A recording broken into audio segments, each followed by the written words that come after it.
Hi. ആരാണ് യഥാർത്ഥ ഗുരു? യഥാർത്ഥ ഗുരുവിനെ എങ്ങനെ കണ്ടെത്താം?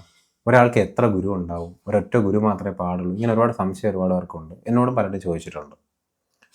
ഞാൻ അവരോട് പലപ്പോഴും കോട്ട് ചെയ്ത് പറയാറുള്ളത് ദത്താത്രേയയാണ്. ദത്താത്രേയരുടെ പ്രത്യേകത എന്താണെന്ന് വെച്ച് കഴിഞ്ഞാൽ അദ്ദേഹത്തിന് 24 ഗുരു ഉണ്ടായിരുന്നു എന്നാണ് അദ്ദേഹം തന്നെ പറയുന്നത്. ആ ഗുരുക്കന്മാരിൽ പഞ്ചഭൂതങ്ങളുണ്ട്, അതുപോലെ ഒരു പ്രാവുണ്ട്, ഒരു ആനയുണ്ട്, ഒരു മത്സ്യമുണ്ട്, ഒരു തേനീച്ചയുണ്ട്, ഒരു തേനീച്ച സൂക്ഷിപ്പുകാരനുണ്ട്, ഒരു പുഴുവുണ്ട്, അതുപോലെ തന്നെ ഒരു വേശ്യാവസ്തു ചെയ്യുന്ന സ്ത്രീയും ഉണ്ട്. അപ്പോൾ 24 പേരെങ്ങനെയാണ് അദ്ദേഹത്തിൻ്റെ ഗുരുവായത് എന്നൊരു ചോദ്യം ഓബ്വിയസ്ലി നിങ്ങളുടെ ഉള്ളിൽ ഇപ്പോൾ ഉണ്ടാവില്ലേ.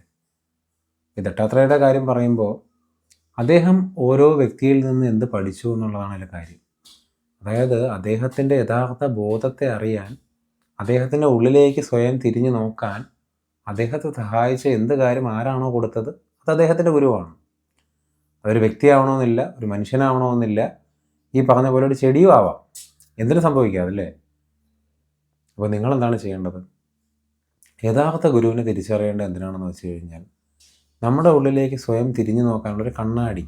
അതാണ് എപ്പോഴും ഗുരു. അതിപ്പോൾ ഇന്ന രൂപത്തിൽ തന്നെ വരണമെന്നൊരു നിർബന്ധവുമില്ല. നിങ്ങളുടെ ഉള്ളിൽ ഓൾറെഡി എക്സിസ്റ്റ് ചെയ്യുന്ന, ഇപ്പോൾ തന്നെ നിലനിൽക്കുന്ന സത്യത്തിലേക്ക് നിങ്ങളെ തിരിഞ്ഞു നോക്കാൻ സഹായിക്കുന്നത് ആരാണോ അതാണ് നിങ്ങളുടെ യഥാർത്ഥ ഗുരു. അതിപ്പോൾ ഒരു ജീവനുള്ള വസ്തു പോലും ആവണമെന്നില്ല. നിങ്ങളുടെ ഉള്ളിലേക്ക് നിങ്ങൾക്ക് തിരിഞ്ഞു നോക്കാൻ സാധിക്കുന്നുണ്ടോ? നിങ്ങളുടെ ഉള്ളിലെ ആ സ്വസ്ഥാവസ്ഥയിൽ, ആ ഒരു വിശ്രാന്തിയിൽ നിങ്ങൾക്കിരിക്കാൻ സാധിക്കുന്നുണ്ടെങ്കിൽ അതിലേക്ക് നോക്കാൻ നിങ്ങളെ സഹായിക്കുന്നത് എന്ത് തന്നെ ആയാലും അത് നിങ്ങളുടെ ഗുരുവാണ്. ഒരു വ്യക്തിക്ക് ഒരു ഗുരു മാത്രമേ പാടുള്ളൂ എന്നൊന്നും പറഞ്ഞിട്ട് ഒരു കാര്യമില്ല.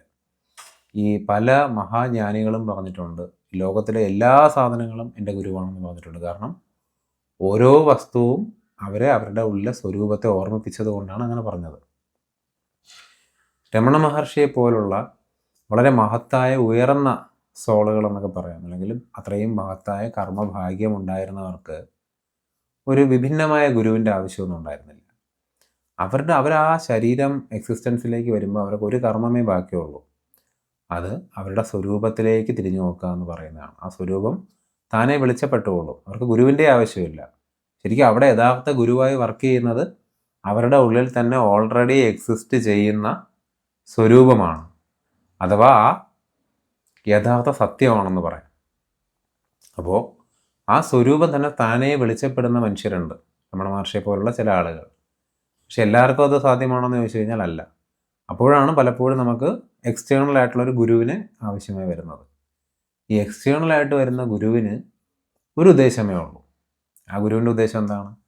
യഥാർത്ഥ ഗുരു നിൻ്റെ ഉള്ളിലിരിക്കുന്ന സ്വരൂപമാണ് എന്ന് പറഞ്ഞു തരിക, അല്ലെങ്കിൽ കാണിച്ചു തരിക, അല്ലെങ്കിൽ അനുഭവിപ്പിച്ചു തരിക.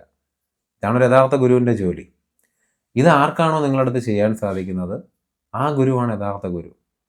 നമുക്ക് പലരും ഈ ഗുരുക്കന്മാരെ പല രീതിയിലാണ് വാലിഡേറ്റ് ചെയ്യുന്നത്. അവരുടെ ജീവിത രീതി വെച്ച്, അവർ ധരിക്കുന്ന വേഷം വെച്ച്. നമുക്കെല്ലാവർക്കും സോഷ്യലി കണ്ടീഷൻഡ് ആയ ഒരു മനസ്സുണ്ട്. നമ്മൾ കുട്ടിക്കാലം മുതലേ വളർന്നു വന്നപ്പോഴത്തേക്കും ഇങ്ങനെ സിസ്റ്റമിക്കായിട്ട് നമ്മൾ പഠിച്ച ചില കാര്യങ്ങൾ, അത് ശരി ഇത് തെറ്റ്, ഇതെല്ലാം മനസ്സിന് സംഭവിക്കുന്ന കാര്യങ്ങളാണ്. കാരണം മനസ്സിനാണ് രണ്ട് വശമുള്ളത്. ഡ്യുവാലിറ്റി എപ്പോഴും മനസ്സിനുള്ളതാണ്, ദ്വൈതം മനസ്സിൻ്റെതാണ്. അപ്പോൾ രണ്ടായിട്ട് നിൽക്കുമ്പോൾ നമുക്ക് അത് വേണോ ഇത് വേണോ എന്നുള്ളൊരു കൺഫ്യൂഷൻ എപ്പോഴും ഉണ്ടായിരിക്കും അല്ലേ. അപ്പോൾ ആ കൺഫ്യൂഷനിലിരിക്കുമ്പോൾ നമ്മുടെ ഉള്ളിൽ ഏറ്റവും ശരിയെന്ന് തോന്നുന്നത് എന്തോ അങ്ങനെ ഒരു ഇമേജ് നമ്മൾ ക്രിയേറ്റ് ചെയ്ത് വെച്ചിട്ടുണ്ട്. ആ ക്രിയേറ്റ് ചെയ്ത ഇമേജിലൂടെയാണ് നമ്മൾ ഗുരുവിനെ കാണുന്നത്. ആ ഇമേജ് ഏറ്റവും കൂടുതൽ ആപ്റ്റായി അംഗീകരിക്കപ്പെടാൻ പറ്റുന്ന രൂപത്തിൽ വരുന്നത് ആരോ അവരെയായിരിക്കും നമ്മൾ പൊതുവെ ഗുരുവായിട്ട് കാണുന്നത്.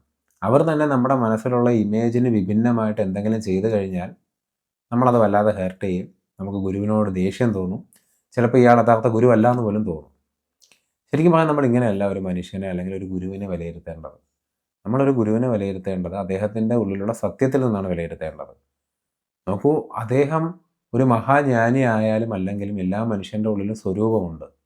നമ്മളൊരു ഗുരുവിനെ കാണുമ്പോൾ ആ ഗുരുവിൻ്റെ ഉള്ളിലെ സ്വരൂപത്തിലേക്കാണ് നോക്കേണ്ടത്, യഥാർത്ഥ സത്യത്തിലേക്കാണ് നോക്കേണ്ടത്. ആ സത്യം ആ ഗുരു നമുക്ക് പകർന്നു തരുന്നുണ്ടോ എന്നുള്ള കാര്യവുമാണ് നമ്മൾ നോക്കേണ്ടത്.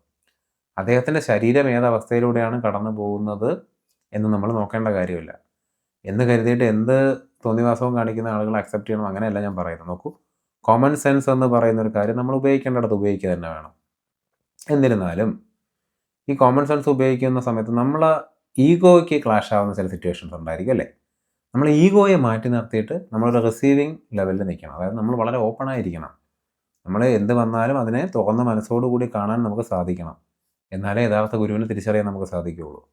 പിന്നെ ഒരുവിധം അത്യാവശ്യം വളരെ ഉയർന്ന അവസ്ഥയിലുള്ളവർക്ക് നമ്മളത് ഫീൽ ചെയ്യിക്കാൻ സാധിക്കും. അവരൊന്നും ചെയ്യാതെ തന്നെ രമണ മഹർഷിയുടെ അടുത്തൊക്കെ പോയ ആളുകൾക്ക് അദ്ദേഹത്തിന് ദൂരം നിന്ന് കാണുമ്പോൾ തന്നെ അറിയാം, ഓക്കെ, ഹി ഈസ് എ ജ്ഞാനി. അദ്ദേഹം ഒന്നും പറയണ്ട.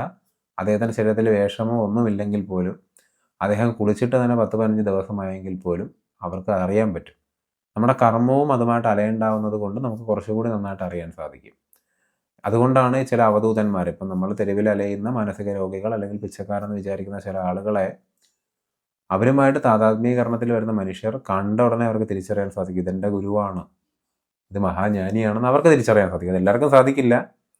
അതുകൊണ്ട് നാളെ മുതൽ വഴിയെ പോയി എല്ലാ പിച്ചക്കാരെയും അല്ലെങ്കിൽ അങ്ങനെ ജീവിക്കുന്ന പാവപ്പെട്ടവരെയും പോയി ശല്യപ്പെടുത്താതിരിക്കുക. നമ്മളെന്താണ് നോക്കേണ്ടത്? നമ്മുടെ ഉള്ളിലെ സ്വരൂപത്തെ ഉണർത്താൻ അല്ലെങ്കിൽ സ്വരൂപത്തെ തിരിച്ചറിയാൻ, ഉണർത്തേണ്ട കാര്യമൊന്നുമില്ല, സ്വരൂപം എപ്പോഴും ഉണർന്നു തന്നെയാണ് ഇരിക്കുന്നത്, നമ്മളെ തിരിച്ചറിയുന്നില്ല എന്നുള്ളത് മാത്രമേ ഉള്ളൂ. ദത്താത്രേയയുടെ കാര്യം പറഞ്ഞപ്പോൾ അദ്ദേഹത്തിന് സ്വയം തൻ്റെ ഉള്ളിലേക്ക് നോക്കാൻ സഹായിച്ചവരെല്ലാം ഗുരുവായി കണ്ടു. നമ്മളെ സഹായിക്കുന്നത് ആരോ, എന്ത് വസ്തുവോ എന്ത് ജീവിയോ ഒരു പ്രാണിയോ അതിനെ തന്നെ നമ്മുടെ സ്വരൂപത്തിലേക്ക് നോക്കാൻ സഹായിക്കുന്നുണ്ടെങ്കിൽ ഗുരുവായി കാണാം. എന്ന് വെച്ചിട്ട് നമ്മളെല്ലാ കോമൺ സെൻസിന് അതീതമായ കാര്യങ്ങളെയും മനസ്സിലാക്കാനോ തിരിച്ചറിയാനോ ശ്രമിക്കേണ്ടതൊന്നുമില്ല. ലൈക്ക് എല്ലാ കാര്യങ്ങളും നമുക്ക് കോമൺ സെൻസ് വെച്ച് ഐഡൻറ്റിഫൈ ചെയ്യാൻ പറ്റില്ല, അതൊരു സത്യമാണ്. കാരണം മനസ്സിൽ നിന്നാണ് കോമൺ സെൻസ് ഉണ്ടാകുന്നത് അല്ലേ? ഇതിനപ്പുറത്തൊരു ഇൻ്റലിജൻസ് ഉണ്ട്. ആ ഇൻ്റലിജൻസിന് എല്ലാം അറിയാം. അപ്പോൾ ആ അറിവിൽ നമ്മൾ ടാപ്പിൻ ചെയ്യുകയാണെങ്കിൽ നമുക്ക് എല്ലാം ശരിയായത് നമുക്ക് തിരിച്ചറിയാൻ ആരുടെ സഹായത്തിൻ്റെ ഒന്നും ആവശ്യമില്ല. നമുക്ക് സ്വസ്ഥാവസ്ഥയിൽ ഇരുന്നുകൊണ്ട് തന്നെ ഇതെല്ലാം മനസ്സിലാക്കാൻ സാധിക്കും. അപ്പോൾ എപ്പോഴും അങ്ങനെ ഇരിക്കാനാണ് നമ്മൾ ശ്രമിക്കേണ്ടത്. ഈ രമണ മഹർഷി അരുണാചല മലയെ, അല്ലെങ്കിൽ നമ്മൾ തിരുവണ്ണാമലയിലെ അരുണാചലേശ്വർ ഹില്ലിനെയാണ്, ആ ഒരു മലയെയാണ് തന്നെ ഗുരുവായി ഇപ്പോഴും പറഞ്ഞിരുന്നത്. പക്ഷെ അദ്ദേഹം അതിനെ ഗുരുവായി പറയുമ്പോൾ തന്നെ അദ്ദേഹം പറയും, എൻ്റെ ഉള്ളിലുള്ള സെൽഫ് എന്താണോ അത് തന്നെയാണ് ഈ മലയെന്ന് പറയും. അതായത് അദ്ദേഹത്തിൻ്റെ ഉള്ളിലുള്ള സ്വരൂപം തന്നെയാണ് ഈ മലയെന്ന് അദ്ദേഹത്തിന് അറിയാം. അതുകൊണ്ടാണ് അങ്ങനെ അദ്ദേഹം കണ്ടത്. അദ്ദേഹം തന്നെ പലപ്പോഴും പറഞ്ഞിട്ടുണ്ട്, ഈ ലോകത്തുള്ള എല്ലാം എൻ്റെ ഗുരുവാണെന്നും അദ്ദേഹം പറഞ്ഞ സന്ദർഭങ്ങൾ ഉണ്ടായിട്ടുണ്ട്. കാരണം എല്ലാത്തിനും അദ്ദേഹം സ്വരൂപത്തെയാണ് കാണുന്നത്. നമ്മളെ കാണുമ്പോൾ പോലും സ്വരൂപത്തെയാണ് കാണുന്നത്. നമ്മൾ ഒരു ഗുരുവിൻ്റെ ശരീരവും വ്യക്തിത്വവും നോക്കിയിട്ട് അദ്ദേഹത്തെ വിലയിരുത്താൻ നിന്ന് കഴിഞ്ഞാൽ നമുക്ക് അദ്ദേഹത്തിൻ്റെ യാഥാർത്ഥ്യം തിരിച്ചറിയാനോ അദ്ദേഹത്തിൻ്റെ ഉള്ളിലുള്ള സ്വരൂപത്തെ മനസ്സിലാക്കാനോ സാധിക്കാതെ പോകും അല്ലേ? നോക്കൂ, ഇപ്പം നമ്മൾ ഗുരുവാണെന്ന് വിചാരിക്കുന്ന ഒരു വ്യക്തി ചിലപ്പോൾ ഒരു മോശപ്പെട്ട വ്യക്തിയാണെന്ന് തന്നെ വിചാരിക്കുക. പക്ഷെ നമ്മൾ അദ്ദേഹത്തിൻ്റെ ഫിസിക്കൽ ആക്ടിവിറ്റികളല്ല നോക്കാതെ അദ്ദേഹത്തിൻ്റെ ഉള്ളിലെ സ്വരൂപത്തിലേക്കാണ് നോക്കുന്നതെങ്കിൽ നിങ്ങൾക്ക് തീർച്ചയായും ആ സ്വരൂപത്തിനെ അറിയാൻ സാധിക്കും. ആ ഗുരു ഒരു ജ്ഞാനി അല്ലെങ്കിൽ പോലും. കാരണം നിങ്ങൾ എപ്പോഴും നോക്കുന്നത് നിങ്ങളുടെ സെൽഫിലേക്ക് തന്നെയാണ്. നിങ്ങൾ ഓരോ വ്യക്തികളിലും കാണുന്നത് നിങ്ങളുടെ സെൽഫിനെ തന്നെയാണ്, അതായത് നിങ്ങളുടെ സ്വരൂപത്തെ തന്നെയാണ് അല്ലേ? അപ്പോൾ ആ സ്വരൂപത്തിലേക്ക് നോക്കാൻ നിങ്ങൾക്ക് എപ്പോഴാണ് സാധിക്കുന്നത്? അതിന് യഥാർത്ഥ ഗുരു എപ്പോഴും നമ്മുടെ സ്വരൂപമാണ്. അതായത് the real guru, the ultimate guru നമ്മുടെ ഉള്ളിൽ തന്നെ ഉണ്ടെന്ന് പറയും. നമ്മുടെ ഉള്ളിൽ തന്നെ യഥാർത്ഥ ഗുരു ഉള്ളപ്പോൾ ഈ പുറമേ വരുന്ന ഗുരുക്കന്മാരെല്ലാം കണ്ണാടികളാണെന്ന് ഞാൻ ഓൾറെഡി പറഞ്ഞല്ലോ. അപ്പോൾ ഈ കണ്ണാടികളിൽ നിന്ന് നമ്മുടെ സ്വരൂപത്തെ അറിയാൻ പലപ്പോഴും നമ്മളെ സഹായിക്കുന്നത് നമ്മുടെ സ്വരൂപം തന്നെയായിരിക്കും. ഈ സ്വരൂപം ഇവിടെ എപ്പോഴും ഇങ്ങനെ പ്രകാശിച്ചു കൊണ്ടിരിക്കുകയാണ്, അല്ലെങ്കിൽ ഇങ്ങനെ വൈബ്രൻ്റ് ആയിട്ട് റേഡിയൻ്റ് ആയിട്ട് നിൽക്കുകയാണ്. പക്ഷെ നമ്മളത് അറിയുന്നില്ല. നമ്മളത് അറിയാൻ മാത്രം ഈ രമണ മഹർഷിയെ പോലുള്ള ഉയർന്ന അവസ്ഥയിലുള്ളവർ സ്വയം അറിഞ്ഞെന്നിരിക്കാം. അങ്ങനെ അറിയാൻ സാധിക്കാത്തവർക്ക് ചില കണ്ണാടികളെ ഈ സ്വരൂപം തന്നെ ഉണ്ടാക്കി തരും. അതാണ് യഥാർത്ഥ ഗുരു. പിന്നെ എന്നോട് തന്നെ ചോദിച്ചൊരു ചോദ്യമുണ്ട്. അതാണ്, ഇപ്പം രമണ മഹർഷിയെ പോലുള്ള ഒരു മഹാജ്ഞാനി ജീവിച്ചിരുന്നു, അദ്ദേഹം ഇപ്പോൾ ശരീരം അല്ലെങ്കിൽ ഇപ്പോഴും ഇവിടെ ഉണ്ട്. അപ്പോൾ ആ ഗുരുവിനെ തന്നെ ഞാൻ പ്രാർത്ഥിച്ചാൽ പോരെ, എനിക്കിനി മറ്റൊരു ഗുരുവിനെ, ഒരു പ്രത്യേക ഫിസിക്കൽ ബോഡിയിൽ ഇന്ന് ജീവിച്ചിരിക്കുന്ന ഒരു ഗുരുവിനെ കാണേണ്ട ആവശ്യമുണ്ടോ എന്ന്? തീർച്ചയായും നിങ്ങളുടെ ഡിവോഷൻ ആത്മാർത്ഥമാണെങ്കിൽ നിങ്ങൾക്ക് വേറൊരു ഗുരുവിൻ്റെ ആവശ്യമൊന്നുമില്ല. അത് രമണ മഹർഷി എന്നല്ല, നിങ്ങളൊരു കല്ലെടുത്ത് വെച്ചിട്ട് ആ കല്ലിൽ കൂടി പോലും കടന്നു പോകുന്ന യഥാർത്ഥ സ്വരൂപത്തെ നിങ്ങൾക്ക് കാണാൻ സാധിച്ചു കഴിഞ്ഞാൽ നിങ്ങളുടെ വിശ്വാസം അത്രയും ജെനുവിനാണെങ്കിൽ നിങ്ങളുടെ ഗുരുവായി മാറും, അല്ലെങ്കിൽ ആ സ്വരൂപം തന്നെ നിങ്ങൾക്ക് യഥാർത്ഥ ഗുരുവിനെ കൊണ്ടുതരും. അതാണ് സത്യം. അപ്പോൾ നമ്മൾ രമണ മഹർഷി എന്നല്ല, ശ്രീരാമകൃഷ്ണ പരമഹംസൻ എന്നല്ല, ഇനി ഏത് മഹാഗുരുവിനെ, ശ്രീനാരായണ ഗുരുവിനെ എന്നല്ല, ഏത് മഹാഗുരുവിനെ നോക്കുമ്പോഴും നമ്മൾ അദ്ദേഹത്തിൻ്റെ ശരീരത്തിലേക്കല്ല നോക്കേണ്ടത്, സ്വരൂപത്തിലേക്കാണ് നോക്കേണ്ടത്. കാരണം സ്വരൂപത്തിലേക്ക് നോക്കുമ്പോൾ അതൊരു കണ്ണാടിയാണ്. നമ്മുടെ ഉള്ളിലെ സ്വരൂപത്തെ കാണിച്ചു തരുന്ന കണ്ണാടിയാണ്. എപ്പോഴും ഇങ്ങനെ നമ്മുടെ ചുറ്റുപാടും ഒരുപാട് സംഭവ വികാസങ്ങൾ സംഭവിച്ചുകൊണ്ടിരിക്കുകയാണ്. ഒരുപാട് കാര്യങ്ങൾ നടക്കുന്നു, ഒരുപാട് മൂവ്മെൻറ്റുകൾ നടക്കുകയാണ്. പിന്നെ ടൈം ഉള്ളതുകൊണ്ട് ഇവിടെ എല്ലാം ഇങ്ങനെ മൂവ്മെൻറ്റ്സ് നടന്നുകൊണ്ടിരിക്കുകയാണ്. ഈ മൂവ്മെൻറ്റിലെല്ലാം യഥാർത്ഥ സത്യത്തിൻ്റെ ഒരു ഇമേജ് ഉണ്ട്, അല്ലെങ്കിൽ ഒരു കണ്ണാടിയുണ്ട്. അതിൽ നമുക്ക് എവിടെയാണോ നോക്കാൻ സാധിക്കുന്നത് അതിനെ നമ്മുടെ ഉള്ളിൽ ഞാനെന്ന ഭാവത്തിന് ഇങ്ങനെ ഒന്ന് തിരിക്കാൻ സാധിക്കണം. നമ്മുടെ ഉള്ളിലേക്ക് നോക്കാൻ. നമ്മുടെ ഉള്ളിലേക്ക് എപ്പോൾ അങ്ങനെ നോക്കാൻ സാധിക്കുന്നു, ദാറ്റ് ഈസ് ഇനഫ്. അതിനെന്ത് സഹായിക്കുന്നു അതിനെ ഗുരുവായി കാണാം. ഞാൻ പറഞ്ഞു, നിങ്ങൾ യഥാർത്ഥ ഒരു ഗുരുവിനായി തയ്യാറെടുക്കുമ്പോൾ ഒരു ഗുരു നിങ്ങളുടെ അടുത്തേക്ക് വരുമെന്ന് തന്നെയാണ് പറയുന്നത്. ആ വരുന്ന ഗുരു ഒരു ഫിസിക്കൽ ഫോമിൽ വരുന്ന ഒരു വ്യക്തിയോ ജീവിയോ വസ്തുവോ ആണെങ്കിൽ പോലും അതിൻ്റെ ജോലി എന്ന് പറയുന്നത് അപ്പോഴും യഥാർത്ഥ ഗുരു നിങ്ങളുടെ ഉള്ളിലാണെന്ന് കാണിച്ചു തരിക എന്ന് പറയുന്നത് മാത്രമാണ്.